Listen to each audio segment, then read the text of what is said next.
What you're seeing here is the last time Jolee Callan was ever seen alive before her ex-boyfriend shot her and then pushed her off a cliff. Jolee Callan was born on December 26 of 1996 to her parents, Michael and Regina, and they lived in Vincent, Alabama, which was a pretty small town, kind of where everybody knows everybody. Jolee loved animals, photography, she even dabbled in some theater.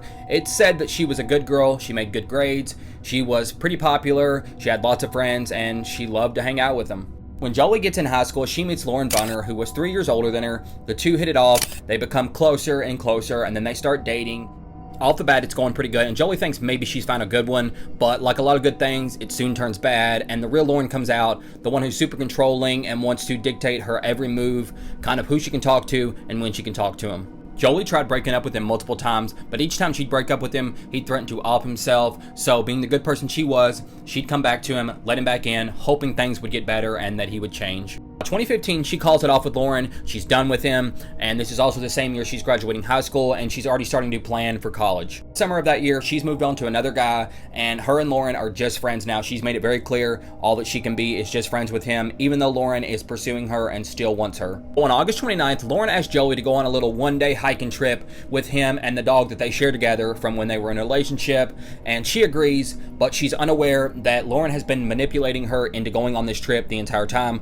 We'll talk about that more in a bit, but yeah, she agrees to go on this trip. The next day, the two head out to Cheehaw State Park, but before she texts her friend and tells her that if something happens to her, it's Lauren. Multiple pictures would be posted throughout the day on Instagram, none of which had Lauren and Jolee together. It was only just Jolee by herself or Jolee and the dog. And among those pictures taken is this one here, which is the last picture of Jolee ever alive, because after this picture was taken, Lauren shoots her twice, then pushes her off the cliff. He would then call the cops admitting to what he'd done, and then her body was found near the Pinoti Trail. You'd like to think that with his confession that the trial would go pretty smoothly and easily, but it doesn't, because when they get to court, Lauren pleads not guilty, even though he confessed, and then his lawyer also pleads that he be charged as a child, that he has Asperger's, and that he didn't know how serious what he was doing was, and they try to petition for him to be charged with youthful status, which the court actually grants. So pretty much with this youthful status, the max sentence he'd be able to get would be 3 years, and his records would be sealed.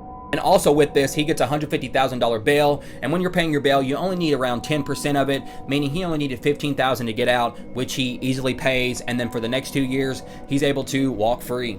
So obviously with this, her family is not happy in the slightest. I don't blame them. So they start a petition and they start pushing Jolee's story out to the media. The media picks it up. They start to push, people start to find out what's happening, and loads of petitions, loads of signatures come in. And then the courthouse has a change of tune. And then in January of 2017, Lauren is stripped of the youthful status and charged as an adult. So this once again goes back to trial, and at this trial, Jolee's friends and family show up wearing purple in support of her, and Lauren once again tries to plead that he's on the spectrum and that he didn't know how serious it was, but this time the judge doesn't buy it, and he is sentenced to 52 years in prison with the possibility of parole in 15. The 911 call was also played in court, and over the entire trial, Lauren never once apologized to the family. There was a motive mention that he and Jolee had made a pact to off themselves together, and after what happened to Jolee, he just couldn't go through with it, but Jolee's not here to ask, and I don't trust this man, so I don't buy it. So touching back on the manipulation part that I said I'd talk about later, so just days before they went hiking, Lauren posts on Instagram that Kiba's missing, and this lures Jolee back over to his house, and together they look for Kiba, and Jolee also posted this same day on Instagram, worst day ever. So once Kiba is found, I think that Lauren convinced Jolee to go on a hike by saying pretty much this is what Kiba needs after this rough time. And then that also explains why that during the trip there were no pictures together, of Lauren or Jolee together. It was just of Kiba and Jolee together. And you can really just see how manipulative Lauren was in this whole thing. And he was pretty much like, if I can't have Jolee, nobody can.